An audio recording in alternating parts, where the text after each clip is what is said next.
on the break, I dug up an old Black's Law first edition, and I wanted to read the word vest.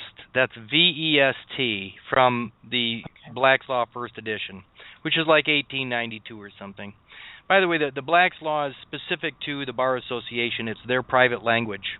It's what, and again, it really is a book of spells because it changes. But this is the 1892 one.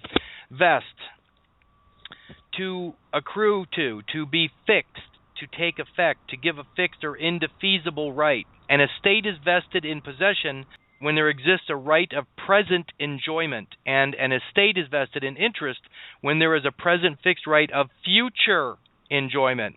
Here's the key. It says to clothe with possession, to deliver full possession of land or of an estate.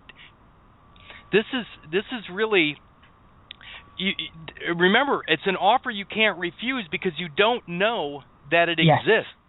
Right. Yeah. Think about what type of clothing are there? How about a suit? SUIT. Do you want to wear a Catholic suit? How about a suit of armor? For those that want to be party to some post or postal union or military organization. You got to think of these words as being way beyond what we think we're talking about. Most people think about the word post, they're thinking about a thumbtack through a 8.5 by 11 sheet of paper on a wall somewhere. I'm talking about a military post. When you take on the vestment, you're also taking on, for the males, for the men, you're taking orders, apostolic orders, to go out and be part of God's army. In other words, to keep the crusades alive. Yeah. And the biggest part of all this stuff is when you're away from your wife and children. Remember that this is your sacrifice. You have walked away from everything by donning these clothes, and you've also taken a vow of poverty. So most people, and I'm not going to go against too many people ever, but I want to say this. Is your name your property? And I'm not even going to let anybody answer this, because your name was given to you by your parents, or by your family, or by your father, or by whoever, but it is considered property. But if you take a vow of poverty and all of your property goes into this public pool, that includes the name. Yes. So now, just like the band America sang about, now you're out there on a horse, you're in the desert on a horse with no name. And the desert is known as Egypt, which is the Vatican or the Catholic cult.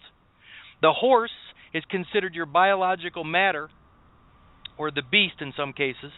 That's the horse. That's the animal aspect, or the female aspect. I hate to say it, but the female is considered the earthly or animus or animal or emotional side of the equation. That's the animal side. And with no name is because all of your property has been put into a charitable public trust.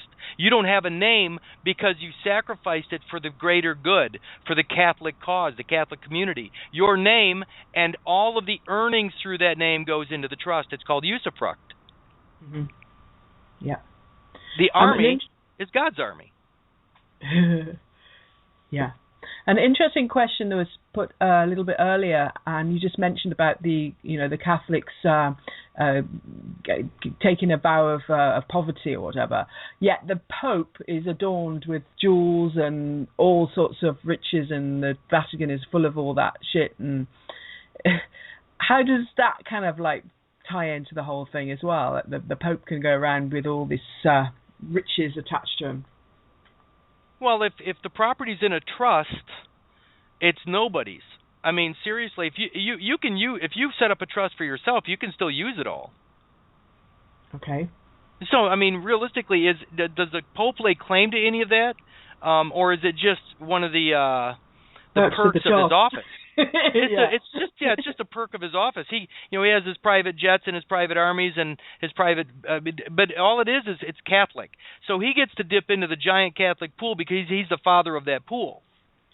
Right. Most people would know that remember that eternal life pool are only for those that have sacrificed their lives. That particular pool is called the dead pool. If people haven't gathered that yet. That's the Deadpool. Yeah. And another thing is, what's really funny about all this stuff is that what is that space for Catholics between the what's after you die or between life and death? What is that place called? Yes, that's where everybody is right now. Yeah.